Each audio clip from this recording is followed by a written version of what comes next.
Hi everyone, welcome to Senthil talk. நம்ம நீ பார்க்க போகிறது பரதநாட்டியம் 2 மோகினியாட்டம் அப்படின்னு சொல்லிட்டு 2026 ரிலீஸ் ஆன ஒரு டார்க் காமெடி படத்தை பற்றி தான். இந்த படம் 2024 வந்த பரதநாட்டியம் அப்படிங்கிற படத்தினுடைய ஸ்ட்ரைட் சீக்குவல் தான். இந்த முதல் பாகத்தை பார்த்துட்டு தான் இந்த படத்தை பார்க்கணுமா அப்படின்னு கேட்டிங்கன்னா தேவையே கிடையாது. இந்த முதல் பாகத்தினுடைய கதையை 2-3 நிமிடங்களுக்குள்ளார இந்த இரண்டாவது பாகத்திலேயே சொல்லிடுறாங்க.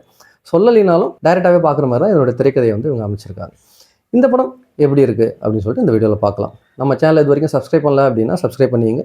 இந்த வீடியோ பிடிச்சிருந்துச்சு அப்படின்னா லைக் பண்ணுங்கள், ஷேர் பண்ணுங்கள், சப்போர்ட் பண்ணுங்கள். வாங்க வீடியோவில் போகலாம். இந்த படத்தினுடைய கதை என்ன அப்படின்னு சொல்லிட்டு பார்த்தோம்னா, ஹீரோயினோட குடும்பம் ஒரு மோசமான இக்கட்டான சூழலில் வந்து மாட்டிக்குது. அது என்ன அப்படின்னா, ஒரு பணத்தை வந்து அவங்க மறைச்சே ஆகணும். இல்லை அப்படின்னா அந்த குடும்பத்தில் உள்ள எல்லாருடைய வாழ்க்கையுமே வந்து நாசமாக போயிடும். இப்போ இதில் இருக்க இன்னொரு பிரச்சனை என்னென்னா, இவங்களுக்கு ஏற்ற வீட்டில் இருக்கிற ஒருத்தன் இவங்க ஏதோ தவறு பண்ணிட்டாங்க அப்படிங்கிற சந்தேகத்தில் இவங்களை கண்கொத்தி பாம்பு மாதிரி 24 மணி நேரம் வந்து கண்காணிச்சிட்டே இருக்கான். இப்போ அவனை மீறி இந்த பணத்தை வந்து இவங்க எப்படி கொண்டு போய் மறைச்சாங்க, இந்த இக்கட்லேருந்து தப்பிச்சாங்களா, ஆனால் இதுக்கப்புறம் என்னாச்சு அப்படிங்கிறது தான் இந்த படத்தினுடைய மொத்த கதை.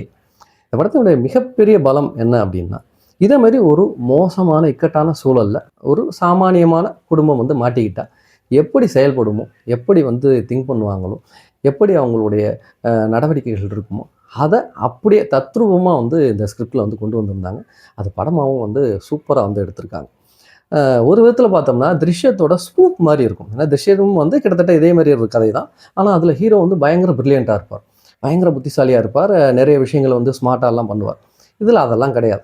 ரொம்ப ரொம்ப ரொம்ப ரொம்ப என்ன ஒரு சாதாரண ஒரு குடும்பம். இவங்க என்ன பண்ணுவாங்க, அவங்களுக்கு தெரிந்த அறிவை வச்சுக்கிட்டு அவங்க என்னெல்லாம் பண்ணுவாங்க அப்படிங்கிறத சூப்பராகவே எடுத்துகிட்டு வந்திருந்தாங்க இந்த படத்தில். அதுவும் வந்து நிறைய இடங்களில் சைலண்ட்டாகவே மிரட்டி வச்சுருந்தாங்க. ஹீரோவோட அம்மா வர ஒரு கேரக்டர் ஒரு 2-3 சீனில் அவங்க கொடுக்குற அந்த லுக், அவ்வளோதான்.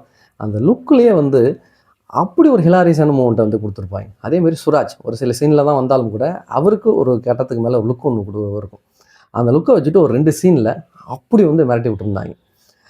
அது மாத்திரம் இல்லாமல் இதில் இருக்கிற எல்லா கேரக்டர்ஸும், சைஜு குரூப் தான் இந்த படத்தினுடைய ஹீரோ அப்படின்னாலும் கூட பேருக்கு தான், அவருக்கு தான் முக்கியத்துவம் கொடுத்து சீன்ஸ் இருக்குது, இந்த கதை வந்து நகருது அப்படின்லாம் கிடையாது. மொத்தமாக இருக்கிற ஒரு 10 கேரக்டருக்கு மேலே எல்லா கேரக்டருக்குமே முக்கியத்துவம் இருக்கும். ஸ்க்ரீன் ஸ்பேஸும் அதே மாதிரி இருக்கும். எல்லா கேரக்டரும் ஒவ்வொரு இடத்துல வந்து சூப்பராக அப்படி ஸ்கோர் பண்ணிட்டு போயிட்டே இருக்கும்.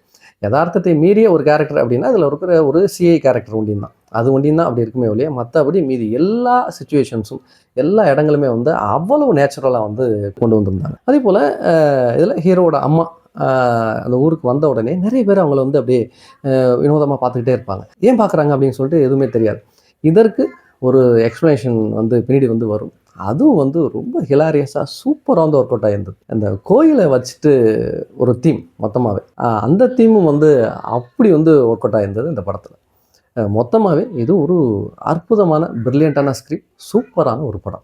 மிஸ்ஸே பண்ணக்கூடாத படம் கூட இதை வந்து சொல்லலாம். நமக்கு மறுபடியும் என்ன தோணுதுன்னா, மலையாள இண்டஸ்ட்ரியில் எப்படி இப்படி ஒரு சின்ன விஷயத்தை வச்சுட்டு இல்லைன்னா வித்தியாசமாக சில விஷயங்களை யோசித்து இப்படி ஒரு அழகான யதார்த்தமான படங்கள் வந்து தொடர்ச்சியாக வந்து வந்துக்கிட்டே இருக்குது அப்படிங்கிறது தான். அந்த வரிசையில் இந்த படம் வந்து ஒரு படமாக வந்து தாராளமாக நம்ம வந்து சேர்த்துக்கலாம். உங்களுக்கு டார்க் ஹியூமர்ஸ் எல்லாம் பிடிக்கும் அப்படின்னா இது ஒரு மஸ்ட் ட்ரெயின் தான் நான் சொல்லுவேன். அடல்ட்ரி எல்லாம் பெருசாக எதுவுமே கிடையாது. தாராளமாக ஃபேமிலியோடு உட்காந்து பார்க்கலாம். இந்த வீக்கெண்ட் வந்து ஏதாவது படங்கள் ஓடிடிலேருந்து பார்க்கணும் அப்படின்னு முடிவு பண்ணிங்கன்னா கண்டிப்பாக இந்த படத்தை வந்து ட்ரை பண்ணுங்கள். மறுபடியும் இதே மாதிரி நல்ல ஒரு வீடியோவில் பார்க்கலாம். டில் தென் பாய்.